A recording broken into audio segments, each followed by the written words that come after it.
welcome, everybody to Sweet Tea Time. My name is Regina Stiles, and I am your host today on this lovely, warm Monday afternoon.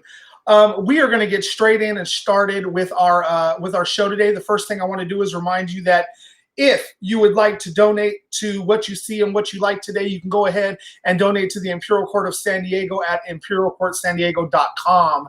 Let's go right on and bring on our guest today. So, ladies and gentlemen, let's bring on community activists and the Secretary of the Board of the Imperial Court of San Diego. Ladies and gentlemen, please welcome Mr. Stephen Blocker.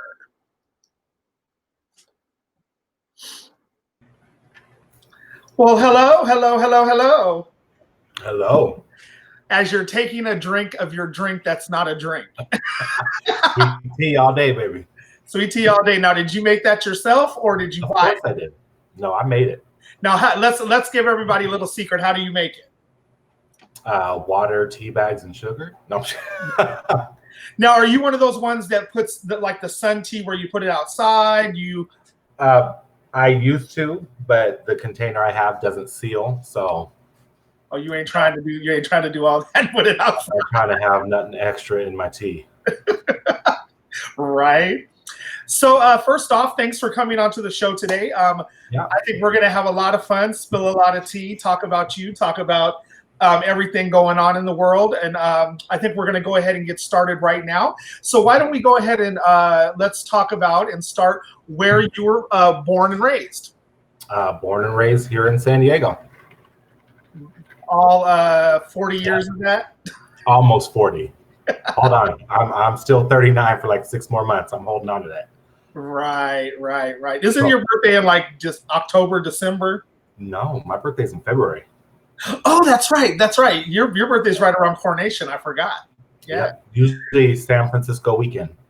Oh, where you do all of the naughty stuff that you could ever think of, right? Yeah. You have a lot of friends up there. Don't lie, girl. Don't lie. I do. No. So let's go ahead real quick before we also get started. We want to thank some people in our room. Annie Cockledoo is in our room. Sister Annie. Yes. Bill Schramm, the Empress of Sacramento, Do Me More, our reigning Empress, is in here. And so Lee Wilford is in here. Manny de Guzman. Alex Castro just came into the room. Mahalia just joined us. Oh, Mahalia. Here we go. If we know her, she's eating her Jolly Bee. Probably. So let's continue on and talk about your family. So you have 2 other siblings, correct? One older brother and one younger sister. What was it like being in the middle, being the middle child? So it's funny. I saw this thing, a meme, or it had like 3 kid shirts. It said, "I'm the oldest. I didn't have rules. I'm the middle. The rules are because of me. I'm the reason there are rules." And then the baby one said, "The rules don't apply to me." So my mom, it's the running joke that my mom wanted 6 kids until I was born. Why? Because you were the hardhead, the hard-headed one. Probably, and very loud. The problem child. Well, yeah. If people don't know Stephen's mouth by now, they will by the time this show is over. Right. Oh, I see Martin's here. Martin, the new King Father of Canada. Yes, I just saw that. And also T. Brian Dickerson just came into the room along with Barbie Z. Oh, that's my Empress. So let's talk about you.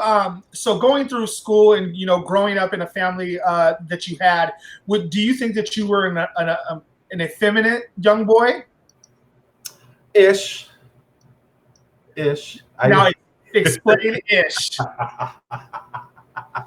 Because we know how you are now. So you got to tell us, you probably were a little bit more earlier on. Right. I will say this. I did get in trouble probably 3rd or 4th grade because I got into my mom's makeup and wore it to school. Oh, Lord. Yeah. Now, did you actually go to school like that? On the bus and everything. And you wore it all day and then came home with it on?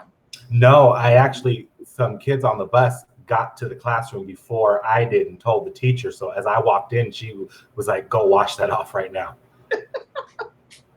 But I mean, I had everything: nail polish, lipstick, mascara. And I'm starting to think that you thought you were a little girl, No, or you were just trying to be fun with it. Probably, yeah. Okay. So I see if you were like that as a young kid, when did you start realizing that you liked other boys? Oh, I think I always knew. You mean like since you came out of the what you call it? Yep, pretty much. Yep, I think I always knew. Oh, there you go. Now one of the things I know I'm reading the feed as we go. Yeah, Lady Pegasus. That was my very first drag name. Now, how did you get that? Now, I know that there are some pictures of you out there in drag. Believe me, I couldn't find them, but it's on my Facebook. You didn't go back far enough. Oh, okay. Yeah, I did. There were some very good, cool pictures on your Facebook, but I just grabbed the ones that I thought were the most important. So I can find it too. So now being young and being a little bit effeminate. Now you just talked about wearing makeup in school and all that kind of stuff. Now, what about did you ever have to fight in school for being gay? Yes. Yep. Why? What do you? I got called every name in the book. Any crazy stories you can tell us about how a fight started or how you ended a fight? Not really. Elementary school wasn't that bad. It was junior high and high school. Oh, okay. And I'll be 100% honest with you. I didn't care who you were. If you thought you were gonna put hands on me, I was gonna fight you. That's male or female. So I always have a rule. I will never hit a woman first. What would you say was one of your worst experiences in that aspect of why you had to fight or what you fought for? Honestly, I don't know. It's so long ago, I can't really say if there was a really bad one. There was, well, actually, one I thought was really stupid. I got into a fight standing in the lunch line in 8th grade, and at my school, they had a thing called O room. So basically, it was on-campus suspension. You didn't go to your regular classes; you went to a room. But they would always put the people that fought each other in the same O room. Well, that was a dumb idea. So. Now, did you ever fight in that room? No. Somebody just wrote in the thing that you were pretty butch in high school. That's Karen. We went to high school together. Oh. She's being very sarcastic. Oh, okay. Yeah, she did write typo. So there you go. So why don't we continue on with that, and you tell me about your coming out story, about how your mother found out that you were gay. So I was 13, and I was in the 7th and 8th grade. I was in the choir at my school, and because of that, I got invited to a fine arts camp where they had a band, a choir, and I think there was a theater component also. And I can't remember if it was before or after I came back, but she found a letter that I had. She went through my room, first of all, and she found a letter that I had written to somebody, and she sat me down and we had a conversation. At first, I was pissed off because she went through my stuff, but then I was like, well, I don't have to tell her this anymore. Right. And from that day on, she never went through my stuff again. Well, I remember you telling me that you said that it's okay. She told me, you're my son. I love you anyway, but just don't bring it into my house. Right. She did say that. And, that was confusing. And I think that was more so because she didn't really understand. But, as time went on, she definitely got a lot better. And I think probably about 19 or 20, I started taking her to PFLAG meetings. Getting her involved in stuff like that. So, Yeah. So as you got into high school, you know, your freshman year, what kind of stuff did you get involved with? Well, I thought going into high school, because I was, you know, considered pretty much a legacy because my brother had graduated the year before I started high school, my brother graduated. So everybody already knew who I was. So there was this expectation that I would follow in his footsteps. He ran track and played football and all that. So I went out for the track team and I ran track for a little while my freshman year.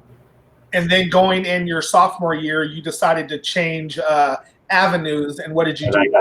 I got into the theater and show choir. Every gay guy in high school thing to do, right? I'm not going to let them know I'm gay, but I'm just going to join theater and choir. There you go. Right. But you did stay a little bit on the butch side, and you became the team manager of girls basketball, right? Yeah. And what was the reasoning behind that? You told me. Because I wanted a Letterman's jacket. You know, my brother had a Letterman's jacket, so I wanted a Letterman's jacket, and being the team manager of the basketball team was the easiest way to get a letter. Well, there you go. Now, so you dated girls in high school, right? I did. You did. Now, did you ever have girlfriends, or was it just dating girls? No, I had girlfriends through junior high and high school. Well, not all the way through high school. Now, was that to hide that you were gay, or was it just to, you know, because you actually liked them? No, I liked them. I thought they're, of course, like most gay boys, I thought I was bi in high school. I don't know what joke to say there, so I'm not going to say it. But you did tell me that your last girl that you dated in high school is now a lesbian. And then the joke is that I guess you guys turned each other gay and lesbian. Yeah. We spent a lot of time. I actually met her at that fine arts camp that I went to. We were in the choir together. And so we dated for a little while, and then we broke up, and then she came out. And funny thing is, she would spend the night at my house a lot, and we would sleep on the couch together. We had like this long wraparound couch, and we would each be at an end. And when she came out, and then when I came out, my mom was like, I always knew I could trust you two sleeping together. Oh, your mom always had jokes. Oh, yeah, she still does. Right. So after you got through high school, what did you do after that? I went to college. Well, community college in Chula Vista, Southwestern. So anybody from San Diego knows about the Southwestern. I did that for probably about a month, 2 months, but then burned myself out because I didn't want to stay there. I wanted to transfer. And you needed 60 units to transfer. And I wanted to transfer in the minimum amount of time possible. So I took 15 units a semester. Oh, damn. And then worked 40 hours a week. Oh, so you really burned yourself out. So basically, you're saying college didn't work out too well for you, so you decided to no, it didn't. Leave it behind you. Right. But the thing is, I thought I was slick. I didn't tell anybody that I'd quit going to school, but every morning I would get up and leave the house like I was going to school. Oh, one of those. I didn't tell anybody, and I did it for like 2 weeks, and then I finally told my mom that I dropped out, and she was like, "You think I'm stupid? I know." Like, you think I believe you was getting up and going to school every day? That is so funny. Can't get nothing past her. Those are the good moms. Right. The moms who let you get away with stuff, but the moms who also know that you're trying to get away with stuff. Right. So you were, during your time in college, did you work? What did you do for work? I was an assistant manager for Wilson's Leather. I was the youngest assistant manager in the entire company. For people who don't remember Wilson's Leather. I really just dated myself. Right. So after so how long were you there at Wilson's Leather? Couple of years. Okay. And you left Wilson's Leather to do what? I started cosmetology. Okay, cosmetology school. And how long did you stay in cosmetology school for? Total whim. A little less than a year.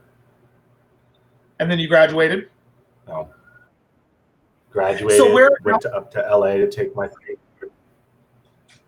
Okay. Now what cosmetology school did you go to? Called Bay Vista College of Beauty in National City. Nice.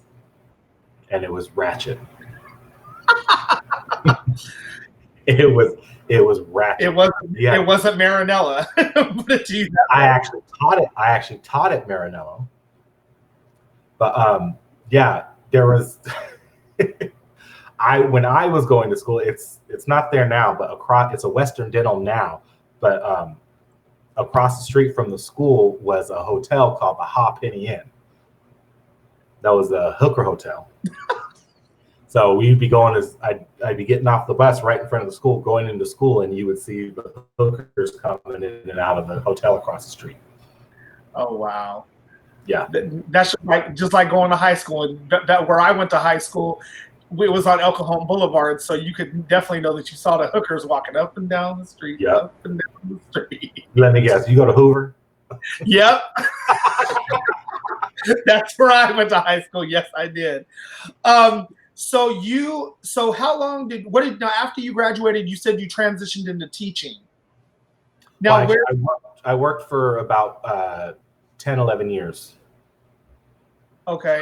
As a hairstylist, and then I transitioned into teaching. But you all together, how long were you in the beauty industry for? 15 years. So basically you started into the industry in about 2000, right? Yeah. Okay. It sounds like you've had a great time in your life up until that point. And I mean, I can believe it. Okay. I had a lot of fun. I mean, I've actually done a lot of different jobs. I put myself through cosmetology school by waiting tables at the old spaghetti factory. Oh, that was probably a fun job. It was. It was really good money, especially Comic-Con weekend. Were you at the one downtown? Yeah, that's the only one in San Diego. Oh, that's right. Okay, I'm thinking Cheesecake Factory. Don't ask me why. I've never actually, to be honest, I've lived here my whole life and I've never been to the spaghetti factory. Oh my God, it's so good. Oh, I can believe it. Okay, you guys, we're going to go ahead and take a quick commercial break. When we come back, we're going to talk about Steven's transitioning out of the beauty industry and into his fundraising journey. Okay, guys, we will be right back.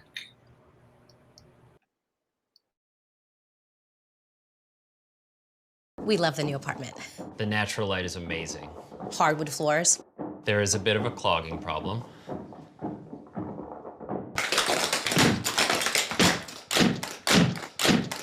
At least Geico makes it easy to bundle our renters and car insurance. Yeah, helping us save even more.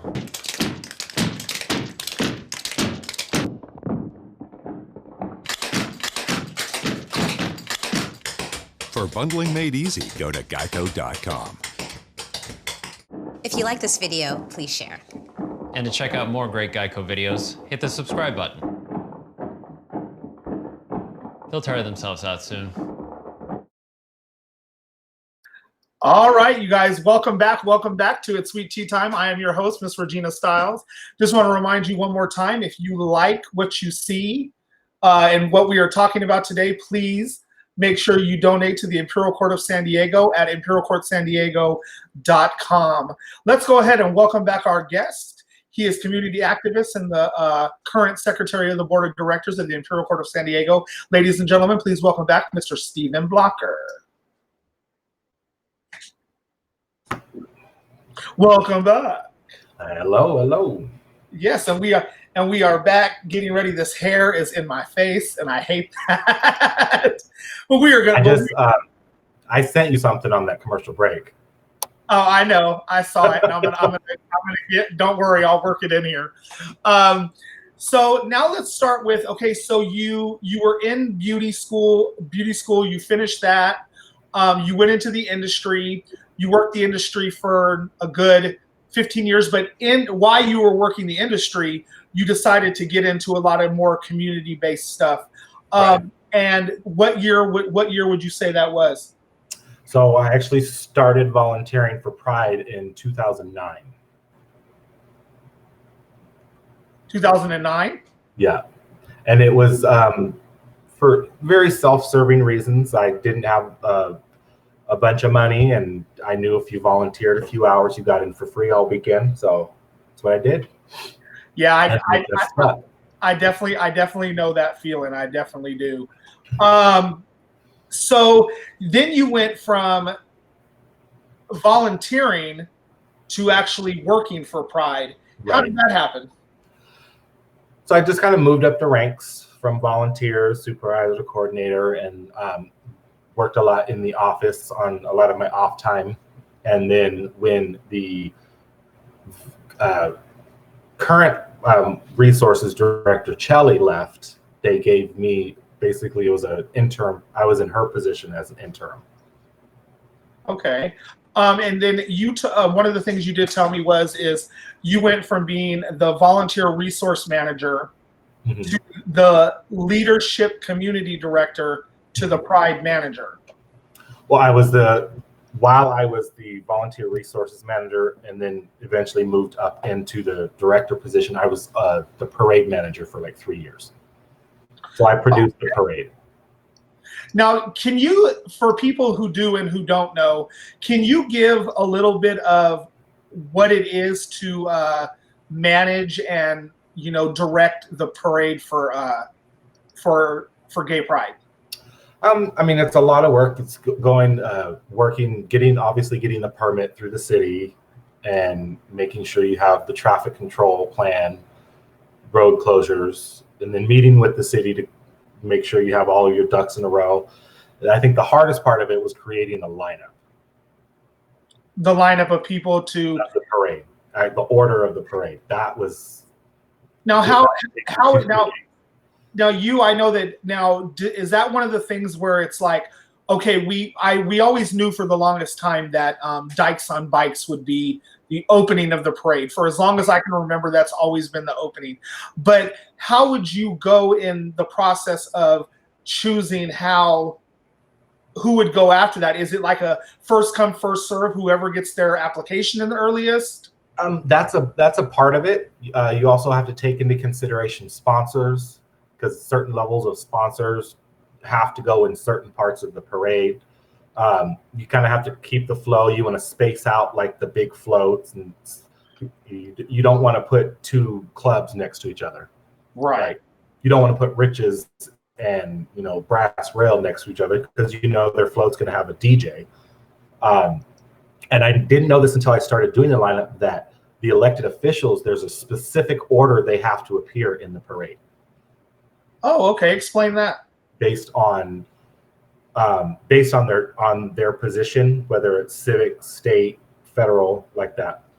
There's a certain order. There's a protocol to the order, kind of like like when we walk at coronations. There's and the order of people that walk. There's an order that the elected officials have to be in. Right. Okay. So you worked there for about 3 years. And what happened, and why did you leave there? I was actually fired after Pride 2014. And could you say why that was, if you'd like to? I mean, to be honest, I never received a definitive answer as to why I was let go. But I mean, I'm sure I could definitely draw my own conclusions from it. Right. So in the process of you either leaving Pride or even still being a part of Pride is when you started, I'll use the word dabbling in the Imperial Court, and you started coming to functions and coming to coronations and PR balls. One of the things I can definitely remember is you being at those events with your camera. Yeah. Because you used to love taking pictures. I remember you were one of the people who took our huge group photo when we had our big when Jada The stepped monarch photo. the Yeah. monarch photo. Yeah, you and Big Mike and a couple of other people that were there when we all took those pictures. But and I know you and I, somewhere in all my photos is a picture of you and I at coronation together, matching unbeknownst to each other. But that was your journey. But that's when you joined the court. So that was about 2015. 14 actually was the first. 2013 was the first coronation I ever went to. Okay. And then I believe that same year I went to the PR ball for the first time. And then I was in coronation I went to coronation 2014. Okay. Actually, I went to, no, 2014 was the first one because that was when Pearl and Rob stepped up. Okay. And then I went to 2015 when Mikey and Tony stepped up. Okay. And then starting there for a reason that we will be talking about, you went away for a little while. Mm-hmm. So let's open that door, and we'll talk about what was the reason that you went away for a while.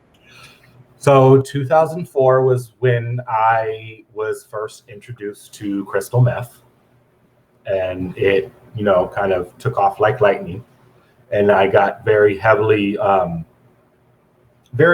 into addiction.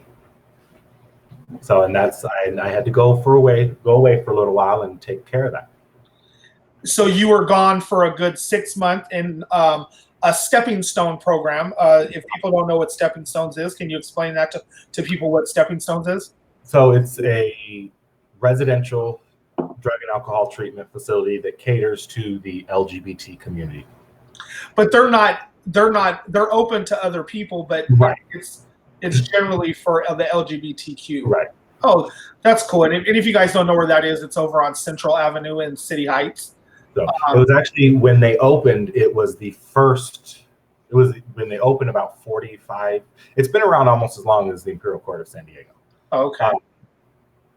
They were the only facility in the country that admitted, gays, lesbians, transgender individuals, and they were the only ones that would admit and basically take care of people with HIV.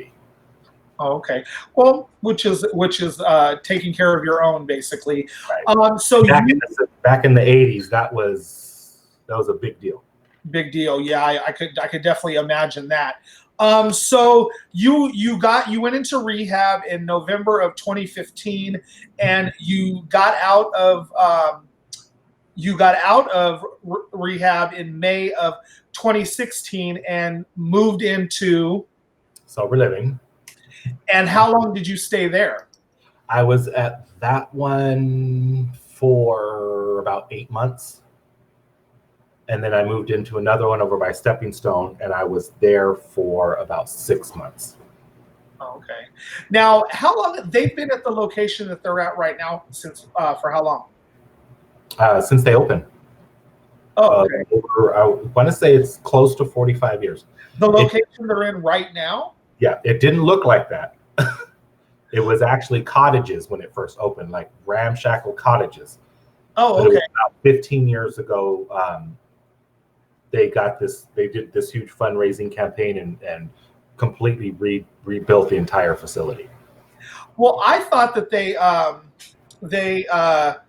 didn't they have a place over on Fifth Avenue? They had an outpatient facility. Oh, okay. That's what I was thinking. I wasn't thinking of the inpatient one. Okay, yeah, the one on Fifth Avenue was, yeah. Right, weren't they right next door to that bookstore, like by the bathhouse? Oh, yeah. Oh, yeah, that's right. Okay, yeah, that is true. Okay, so from sober living, you got out of rehab, and what did you do with your life then? Where did you go? You got a job? You got? I mean, when I was a stepping stone, as soon as I could start working, I started working. Okay, and where did you go? So I had a job. I actually I managed a doggy daycare. Okay. For about a year and a half before that business closed. Yeah, I did that. So I mean, I worked almost full time from the time I was able to. So what?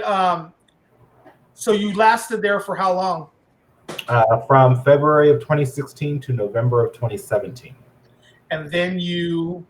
And then I went to the business actually folded. Okay. It's a really screwed up story. The owner called me on Sunday and said that they were closing the doors on Tuesday. So oh wow! Hey, don't get me wrong. I know exactly how that feels. Right. I had all of 2 days notice, but it was fine because I got the job that I'm at now within a week. Oh, that's cool. Now, why don't you tell everybody where you're at now? I work for the California Police Athletic Federation. And what exactly is that? So it's a nonprofit organization. We produce two major events every year. We do the United States Police and Fire Championships, which is an Olympic-style sporting event for active and retired law enforcement and firefighters from across the country. They all come to San Diego to compete, and then every odd year we do the same thing on an international level called the World Police and Fire Games. And now, if I'm not mistaken, since you've been with this job, you've been to China. I went to China for 3 weeks last August. Now, how did you enjoy that? I absolutely loved it. Yeah, I remember looking at all the pictures talking about that. I'm so jealous. That boy is having such a good time. Now, did you try your hardest to veer away from eating like what the regular Chinese food would be? Oh, absolutely not. Oh. Absolutely not. I would never get that experience again, so why pass it up? Well, what is there anything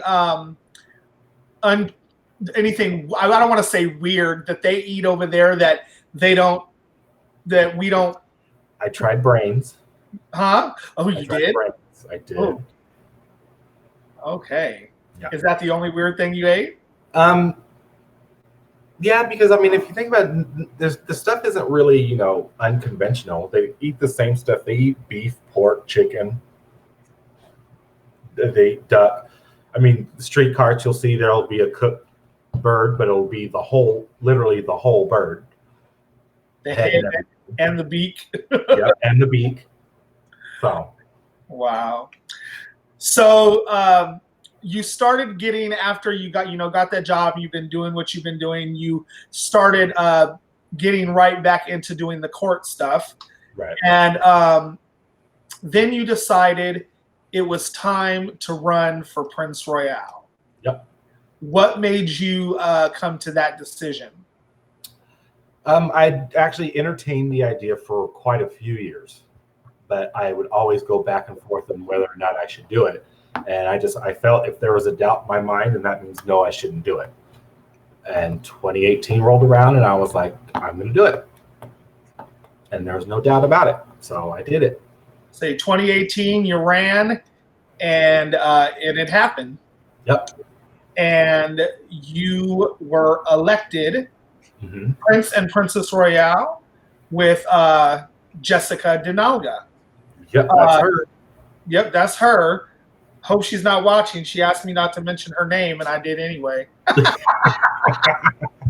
No. She said the same thing. She said, you better keep my name out your mouth.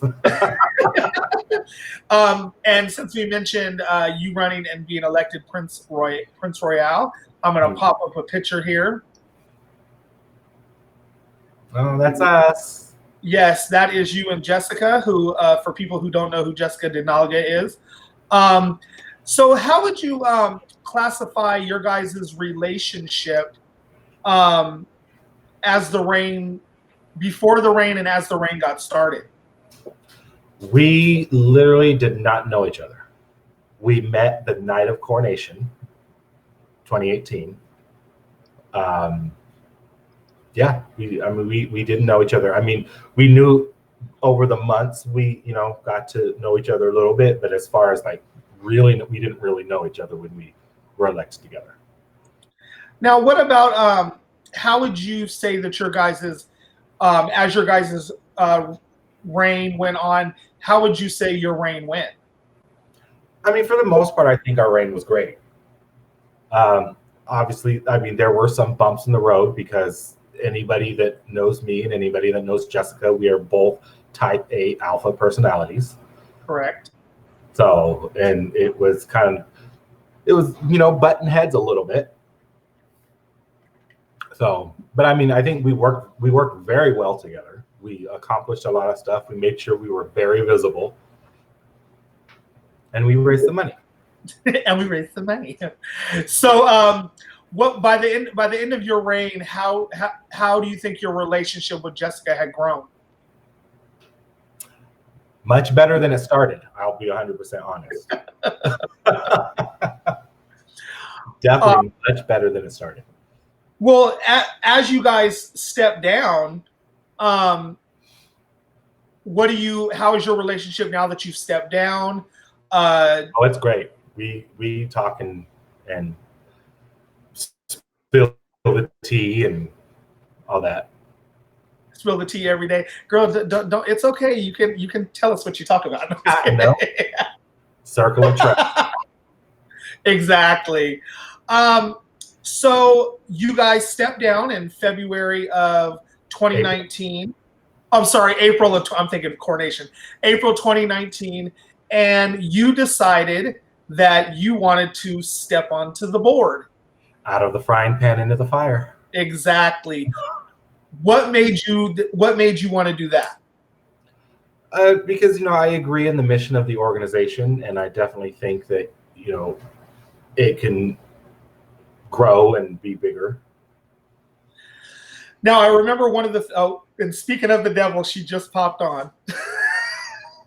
Hi, Princessa. Hi, Jessica. One of the things that you did tell me was when you decided to join the board, one of the things you always did remember was there were 3 organizations that were always on fire. So when I started venturing into Hillcrest, the neighborhood, well, for starters, the first time I ever heard of the court, Katrina Yen was the empress. So I think it was probably Katrina and Wayne were reigning. Reign 30. Yeah, that's when I heard of what the court was. And I knew there were 3 powerhouse organizations in Hillcrest when I started coming to Hillcrest. That was Pride, the Center, and the Imperial Court. Okay. So you ran your course being Prince Royale, and then you decided you wanted to get onto the board, and because you believed in the mission statement, and you thought that you could help continue. I definitely think the court can get back to being that powerhouse organization it was. Jessica just said, "I'm here. My ears were ringing." Because they weren't on fire. Right? On fire. So, how do you think your journey as being a board member has been over the past year? Because it's only been a year since you've been on the board. I think it's been pretty good. I've been able. There are a couple changes that we were able to make that I think were for the better. As far as how certain events run and the way they raise money. I do want to say that I want to give you, and since she is here, we'll throw her a little bone here. I do want to give you and Jessica some credit for you guys are the one that turned the Gay Pride contest into more of a fundraiser about raising money and giving people more of an opportunity to raise money to win the title. Can you explain a little bit about how that is, so what I said doesn't sound a little bit wrong?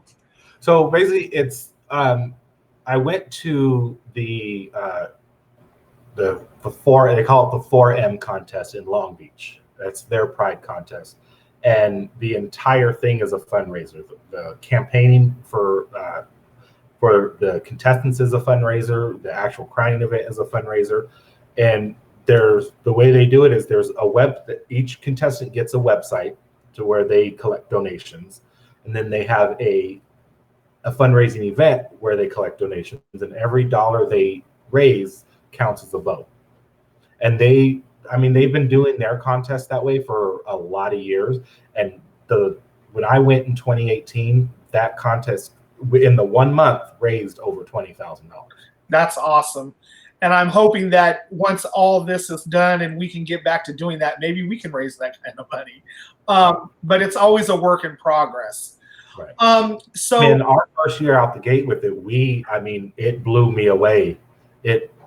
We raised far beyond my expectation. Didn't you guys almost raise? We did over $5,000 our first year. Yeah, I remember. Okay, so we have talked about your journey we talked about your whole journey and talked about where you are now, you being happy with your job and, your spot on the board. But I just have one last question. Jessica said, I'm going to be honest, I was worried, but it turned out to be great. And that is absolutely true, Jessica, absolutely true. I just have one last question to do with the court before we move on. February is coming up soon. Yeah. Coronation is coming up soon. Just one quick question. Should we be remembering your name? At this point in time, yes. Okay, that's all I have to say. All right, ladies and gentlemen, we will be right back with more with Stephen Blocker. When we come back, we'll be talking more about what's going on in the community and a little bit of world issues. We'll be right back.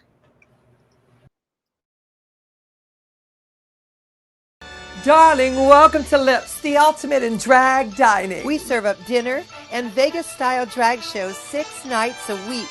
We have show-stopping entertainment, and the entertainment never stops. Lips is the ultimate party place. Whether it's your birthday or bachelorette party, we can make your day fabulous. So call for your reservation today, darlings, and we'll see you soon.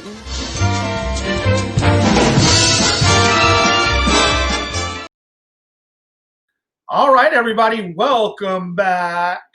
We just like to remind you that if you are enjoying yourself today and what we're doing here today, please go ahead and donate right here at the bottom of the screen to the Imperial Court of San Diego at imperialcourtsandiego.com. I also like to remind you that if you are a member of the San Diego Imperial Court family or a member of the community and you are watching this, that investiture for the 48th reign will be coming up on the second weekend of July. The information will all be out tomorrow on the Imperial Court of San Diego's Facebook. And we are going to be having a whole lot of fun on that day. Investiture itself will be hosted by Emperor Darnell, and we also will be having Granny Pro will be hosting our investiture pre-show. So let's go ahead and bring back our special guest. He is the one and the only. He's not in my viewpoint right now, so I guess I'll continue talking. Please make sure you guys support your local businesses and you guys get out there and places like Urban Moe's, Baja Betty's, HBC, Red Wing Bar and Grill. The Rail just opened. So make sure you guys get out there and support all of your local businesses, like I said. And one more time, if you do like what we are doing today, please donate to the Imperial Court of San Diego at imperialcourtsandiego.com. All right, everybody, let's go ahead and bring back our very special guest. Please welcome Mr. Stephen Blocker. Welcome back. Sorry, I had to refill my beverage. Oh, I know. You act like you was making a cocktail, even though I know you don't drink. Check out this. Oh, that's a cool cup, actually. So let's get right down to what we want to talk about. So starting in March of this year, we all went into a lockdown in California, or basically all over the United States. What do you think of how this pandemic has been handled? And yeah, let's just start with that. How do you think this pandemic has been handled here in California? I think, now before I say anything during this segment, I want to make sure everybody is aware that these are my opinions only, my point of view. So please don't take them as anyone else's. In regards to California, I think California has handled it great. You know, we went into the shelter in place and did all that stuff and everything we're supposed to do. We didn't start reopening too soon, and we're reopening slowly enough that I think we should be all right. Exactly. So how have you been handling quarantine? It's, it's hit or miss. Luckily enough for me, I have been able to work remotely, so I've still been, I've still had my income. That hasn't changed. Right. All right. So why don't we we'll jump into some of the hard hitting things. What is your view on? We've been seeing a lot of protesting, rioting, marching, and all this stuff that has to do with what happened with George Floyd. What is your opinion on all of that? My opinion is, it's the weird thing is that it's happened before, but the one thing I don't like about the movements and the protest is they have a lot of steam for like a news cycle, and then they more or less go away. And I don't think that the message really hits home unless you keep it up. You got to keep going. You got to keep doing the protests and making sure your voices are heard. Don't do it for 2 weeks and then go home. One of the things I did want to ask you, and this is actually going to tie into all of this will tie into I think all of the stuff we're talking about today. You work for who you work, the place you work for. Do you guys work directly with law enforcement? Yes. Now, what is some of your well, I guess we're talking about your opinion. So your opinion on having to work with law enforcement after all of this is going on. It doesn't change your opinion of them because I guess not all of those people are that person, correct? Correct. It doesn't really change my opinion of law enforcement. I do strongly agree that definite reform needs to take place within, policies and procedures when interacting with the community. I 100% agree with that. But and I definitely agree that there are some bad cops, 100%. But I also do know, based on my work with Pride and my work where I'm at now, that there are a lot of very good cops as well. Okay, you said Pride, so let me ask you, what was your reaction and what is your opinion to the decision that was made by San Diego Pride and the LGBTQ Center on their decision to ban officers from the Pride celebration and from coming into the center? At first, when I first saw it, I was confused. I was like, what the hell? This doesn't make any sense. But then I actually took the time to read the actual document that was put out. And it honestly, then it made a lot of sense. I don't see this as a ban on police officers. It's asking them or requiring them to not be in uniform and to be unarmed, because my belief is it's not the person that causes the issue or brings that feeling of fear. It's the uniform. Because I guarantee everybody out there has run into a cop and has had interactions with a cop that they did not know was a cop. Right. It's the uniform. So I don't see it as they're saying, no, you're not welcome. They're saying, you know what? We need to put you on timeout because there are certain things that you need to fix and you need to change. So these all-inclusive spaces that we say are all-inclusive and safe are indeed that for everybody, because there are people that come to Pride and don't feel safe because they see cops in uniform. So we can't claim it to be a safe space if there are people there that don't feel safe. Now let me ask you this. Now is that the same thing? Is that your same opinion about what the center did too? Absolutely. Now let me ask you this. How do you feel about them putting it at the doorstep of the African American community, or to say the people of color, plus with the center, the trans community? How do you feel about them? Instead of having an open meeting about it, they just laid it at the doorstep of African American community, people of color, and trans community?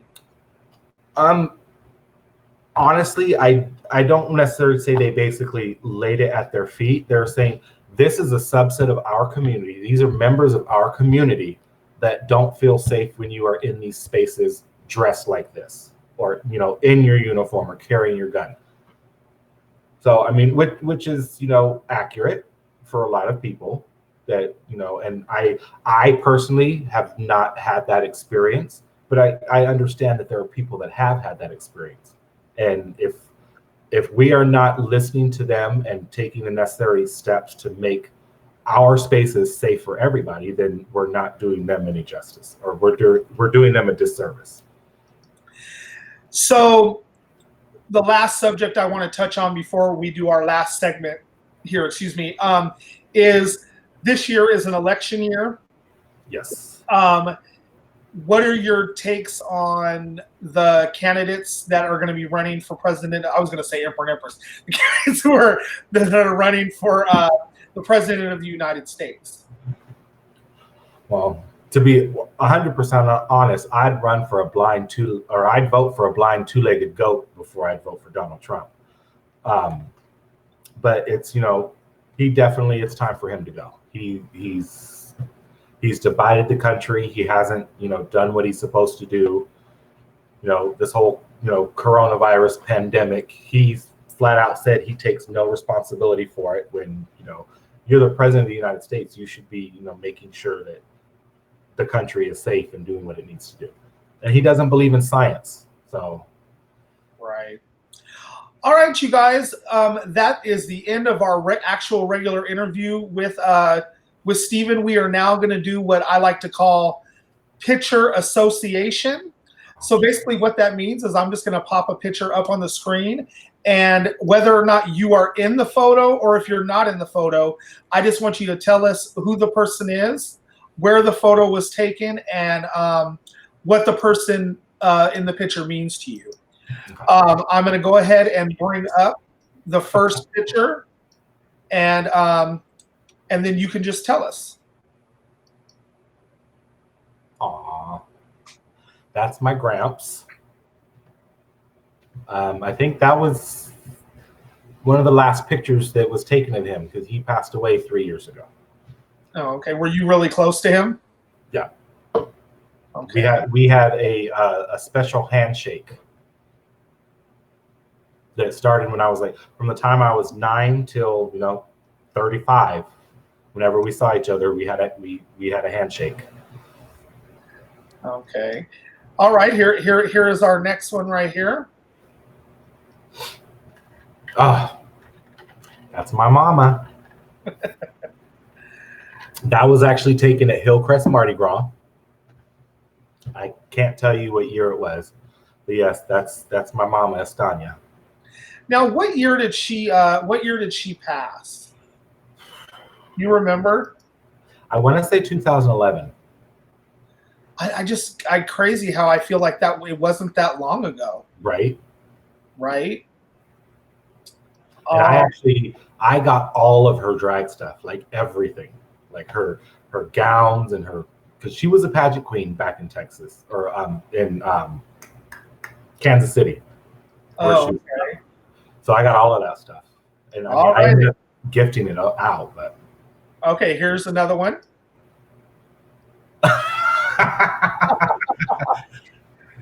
Now, for the people who haven't seen that picture, you need to ask them who's who. Yeah, exactly. Now I know who the blonde on the right is. Who's the one on the left? Who's the blonde? What was her? I know who it is. I just can't remember her name. Yes, the blonde is Akasha. Akasha, that's right. And the pink is me. That was my very first time in drag. Akasha put me in drag for the very first time. And I want to say that picture was taken. Oh, God, I can't remember where. I think maybe the Alibi. Oh, in Hillcrest? Oh, wow. Okay. Yeah, when we walked in there, we could hear people. They were like, oh, I guess the circus is in town. Okay, here is the second to last one right here. Oh, that's me and my mommy. That was at my step down. Your step down. I remember that night your mom said, "Don't you bring me on stage." My final walk never had everybody crying. Yes, everybody. All right. Well, that is the last picture that we're going to use, but I do have one more thing that I would like to do here just real quick. We're gonna and this was something that Darnell wanted to do during him and Gigi's interview, and I think I'm going to continue to do it as long as I can find a picture of that. I'm going to throw a picture up here, and this is what I'm going to do. This, Stephen, this is a picture of you as a kid. Yep, that's me. I want you to tell, what would you tell your young self then to bet from yourself now? What would you tell them? You could have warned me that this one was coming up, so I could have thought of something. Well, let's see. First of all, don't become a tweaker. Yeah, I mean, not much, because I was a bullheaded independent kid back then, and I'm a bullheaded independent adult now. So I just continue to be you. If they don't like it, fuck them. Just like all of us, honey. All right. So before we go, there is someone that wanted to join us. And is going to come in and say thank you and for coming on. So, ladies and gentlemen, I'm going to go ahead and bring in my normal co-host, the reigning emperor of the Imperial Court of San Diego, Mr. Randy Saunders, too. Hello. Hello. How you doing, you guys? Stephen, I just want to tell you thank you so much for joining our show tonight. We've learned so much about you that I didn't know. You are a beacon of light, and I want to let you know, continue doing the things you do. You know, people might have say things about you, whatever, but I just want to tell you personally, be you, never change for no one, okay? And love you with all my heart. Oh, thanks, boo. Yeah, so. All right. Well, thank you so much, Stephen. I'm going to go ahead and get you out of here. Thank you so much for being on the show today, and we will see you soon. I'll actually probably be talking to you soon again today anyway. So, all right. Thank you so much, Stephen. Bye. Bye. All right, Randy. Hi, how are you? Thanks for joining me in here today for the end of the show. Yes. It was great to have Stephen on the show today. So just one more time, ladies and gentlemen, my name is Regina Stiles. And I'm Randy Saunders, too. And we're the hosts. And we are the hosts of it. Sweet Tea Time. Yeah, we have a little bit of fun here on the show. Yeah. Okay, Randy, so I'm going to go ahead and let you go. I'm going to go ahead and end the show. So if one more time, if you liked what you saw, please make sure that you donate to the Imperial Court of San Diego at imperialcourtsandiego.com. And just a reminder that investiture is coming up on the second week of July 10th. 6:30. We will have more information coming out tomorrow. So please join us. And also we will let you know who will be joining us on our show on Friday. Once again, you guys, thank you for joining us. Bye. Bye.